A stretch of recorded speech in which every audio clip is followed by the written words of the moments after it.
अस्सलाम वालेकुम। Islamic knowledge TV पर आने वाले तमाम बहन और भाइयों को खुश आमदीद कहते हैं। नाज़रीन, चलते हैं आज की वीडियो। इसको पूछो, खुद कुछ पढ़ना आता है इसको, विजय पंडित को? अरे शर्म आनी चाहिए इसको कि बोदी रखकर भगवा पहनकर नवाज पढ़ा रहा है। ये कौन सा भाईचारा, कौन सा भाईचारा? Inclusive democracy, Hindustan inclusive. Vijay Pandit, और चलो मेरे को मक्का मदीना जल चढ़ाने लेकर चलो। अगर तुम्हारे में औकात है, तुम सच में मुसलमानों के साथ हो, तो अपनी औकात में कायम रहना और मुझे लेकर चलना मक्का। क्या दिक्कत है? क्यों नहीं कोई जा सकता है? जामा मस्जिद आस्था का मामला है। मुझे कोई दिक्कत नहीं है। मैं तो कहती हूँ चाटुकार हो, आओ ना, मुझे भी लेकर चलो। अगर ये हमें संदेश दे रहे हैं कि नहीं नहीं, हम हिंदू मुस्लिम सिख ईसाई भाई भाई, सिख और हिंदू भाई भाई तो हो सकते हैं, हिंदू मुस्लिम भाई भाई हो सकते हैं। नहीं हो सकते मैम, हो सकते। हाँ चलो, हो सकता है तो तुम चल रहे हो, तुम मीडिया वाले ज्यादा तरफदारी करो। चलो मक्का मदीना चलो, मेरे शिव जी को जल चढ़ाने चलो, चलो लेकर चलो, चलो मेरे साथ चलो। मैं चलती हूँ तुम्हारे साथ, तलवार ऐसे लेकर चलूंगी अपनी रक्षा मक्का मदीना ऐसे चलूंगी मैं। हम ऐसे ही चलते, मैं मक्का मदीना चलो जल चढ़ाने।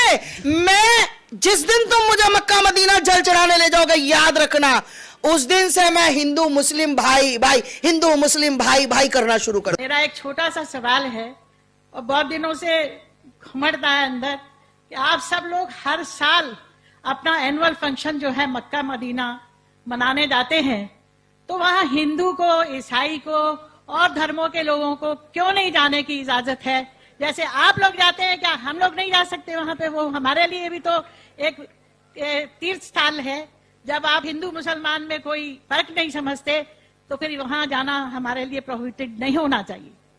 डॉक्टर वर्मा साहिबा ने बहुत अच्छा सवाल पूछा, और ये मेरी किताब में 10वां सवाल है, जो गलतफहमी नंबर 10 है। मेरी किताब आप पढ़ेंगे, गलतफहमी नंबर 10।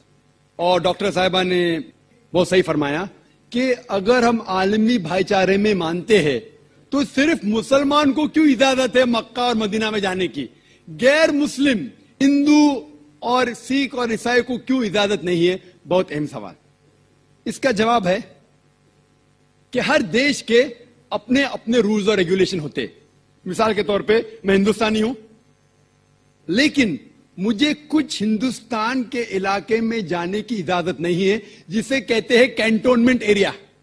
सिर्फ मिलिट्री के लोग, सिर्फ वो लोग जो देश की हिफाजत में लगे हुए हैं, वो लोग वो कैंटोनमेंट एरिया में जा सकते। मैं नहीं झगड़ सकता हूं, मैं इस देश का नागरिक हूं, मुझे क्यों नहीं जाने देते? नहीं, ये गवर्नमेंट का रूल है। ये कैंटोनमेंट एरिया है, मतलब खाली वो लोग, वो शख्स जो मिलिट्री के लोग हैं, जो देश की हिफाजत में लगे हुए, सिर्फ उनको इजाजत है। ये रूल है। इसी तरीके से मक्का और मदीना मेरे हिसाब से इस्लाम का कैंटोनमेंट एरिया है। वो लोग, सिर्फ वो इंसान जो इस्लाम के लिए जान देने को तैयार है, वो लोग को अलाउड है, बाकी लोग को नहीं। हम मानते हैं कि सब इंसान हमारे भाई है, भाईचारा के अंदर वो इंसानी भाई है, उसका हम एतराज नहीं करते, लेकिन सिर्फ वो भाई लोग अलाउड है जो इस्लाम के लिए जान देने को तैयार है। और एक इसका जवाब है कि जब भी आप कोई मुल्क में जाते हैं, उसके लिए आपको वीजा लेने पड़ता है, वीजा। और सबसे डिफिकल्ट है अमेरिका का वीजा, खुसूसन 11 सितंबर के बाद। 50 सवाल पूछते। जब मैं सिंगापुर में पहली बार गया था, वहां इमिग्रेशन फॉर्म पे लिखा था कि डेथ टू ड्रग ट्रैफिकर्स, जो भी ड्रग से पकड़ा गया उसे सजाए मौत। अगर मुझे सिंगापुर में जाना है, तो मुझे यह तस्लीम करना पड़ेगा कि अगर मेरे पास ड्रग्स है तो मुझे सजाए मौत होगी। मैंने कैसा सजाए मौत, इतना खतरनाक सजा नहीं मानते तो सिंगापुर में आना ममनू। तो आप अगर सिंगापुर का वीजा लेते, आप तस्लीम करने पड़ेगा कि ड्रग वाले को सजाए मौत। इसी तरीके से मक्का और मदीना जाने का वीजा है। आप सिर्फ अपने जबान से कहो ला इलाहा इल्लल्लाह मोहम्मद रसूलुल्लाह।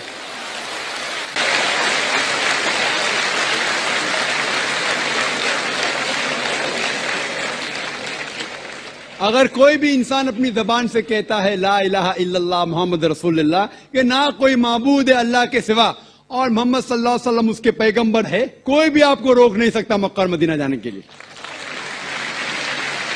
सर, मैं एक नॉन मुस्लिम होकर क्या सर मक्का हज करने जा सकता हूँ? भाई साहब का सवाल है कि वो नॉन मुस्लिम होके मक्का हज करने जा सकते। मेरा पहला क्वेश्चन, आप क्यों हज करना चाहते? जब मानते ही नहीं मूर्ति पूजा गलत है। अभी सर मान लिए आपके पास, आप जब बोल रहे हैं तो सही होगा, मान लिए हम। मान लिया, अच्छा तो मैं पहला जवाब देता हूं, फिर आपके पास आता हूं। मान लिए तो अच्छी बात है। क्यों गैर मुसलमानों को मक्का मदीना जाने की इजाजत नहीं है? क्योंकि हर शहर के कुछ शराइत होते हैं। जैसा कल मैंने कहा था, हिंदुस्तान में कुछ एरिया है जिसे कहते हैं कैंटोनमेंट एरिया। कैंटोनमेंट एरिया मतलब सिर्फ मिलिट्री के लोग जा सकते हैं, civilians not allowed. Civilian not allowed. आप सुन चुके मेरा जवाब, सिविलियन नॉट अलाउड। मैं कहूँगा नहीं, मैं हिंदुस्तानी नागरिक हूँ, हिंदुस्तानी नागरिक है सही है, कैंटोनमेंट एरिया में अलाउड नहीं है। वो लोग जो अपनी जिंदगी देश को बचाने के लिए लगाए हैं उनको अलाउड है। उसी तरीके से मक्का मदीना हमारा इस्लाम का कैंटोनमेंट एरिया है। वो लोग जो अपनी जिंदगी देने को तैयार है इस्लाम के लिए, वो लोग का अलाउड है, बाकी लोग का अलाउड नहीं है। पहला जवाब। दूसरा जवाब, हर मुल्क में जाने के लिए वीजा की जरूरत है। वीजा मिसाल सिंगापुर में गया था पहली बार 1986 में, इमिग्रेशन फॉर्म में लिखा था डेथ टू ड्रग ट्रैफिकर। अगर ड्रग आपके पास मिला, कत्ल। मैं नहीं बोल सकता अरे डेथ पेनल्टी खराब है, सिंगापुर में आने का है, रूल को फॉलो करो, वरना सिंगापुर में मत आओ। आप समझे ना? इसी तरीके से हर कंट्री में जाने के शराइत है। अमेरिका जाने के लिए सबसे ज्यादा शराइत है। तुम ये करते, are you a terrorist? Sir जहाँ पर आपको भी रोका आर गया यू अ था। टेररिस्ट क्वेश्चन है। किसने हाँ लिखा मैं अभी तक जानता नहीं हूँ। किसने हाँ लिखा अभी तक मैं जानता नहीं हूँ। Do you belong to terrorist organisation? अभी तक के मैं नहीं जानता हूँ किसने हाँ लिखा। ये क्यों लिखते पता नहीं मुझे। इसी तरीके से मक्का मदीना जाने के लिए एक अहम शर्त है, सबसे अहम शर्त जो जरूरी है वो ये है कि वो शख्स जो मक्का या मदीना जाना चाहता है वो अपने जबान से कहे ला इलाहा इल्लल्लाह मोहम्मद रसूलुल्लाह, ना कोई माबूद है सिर्फ अल्लाह के, और मोहम्मद सल्लल्लाहु अलैहि वसल्लम के पैगंबर है। इसमें अगर आपको यकीन है तो आप जा सकते हैं। नहीं सर, इसमें बहुत एकदम यकीन है, क्योंकि हम जब 4 साल पहले ट्रेनिंग में थे तब हमारा एक दोस्त, मैंने दोस्त का दादा हुआ करता था बड़े भैया से, उसने हमको सिखाया कभी किसी मस्जिद के सामने से जाओ, अगर तुमको कुछ ना आए सिर्फ यही बात बोलो ला इलाहा इल्लल्लाह मोहम्मद रसूलुल्लाह, ये बहुत माशाल्लाह। बोलने के अलावा यकीन करते हैं खुदा के? हाँ जी। अब आपको यकीन है कि बुत परस्ती गलत है? आज से तो यकीन हो गया, ठीक है? अब आज से यकीन हो गया, कल क्या किया वो माफ हो जाता है। आप मुसलमान बन के कल क्या किया माफ हो जाता है। तीसरी चीज, क्या आप मानते मोहम्मद सल्लल्लाहु अलैहि वसल्लम आखिरी पैगंबर है? हाँ जी।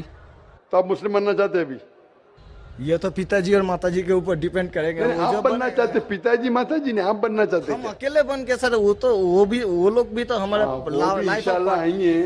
वो आएंगे क्या नहीं, अल्लाह ताला उनको पूछेगा। पहले आप कबूल करेंगे फिर उनको लेके आएंगे ना।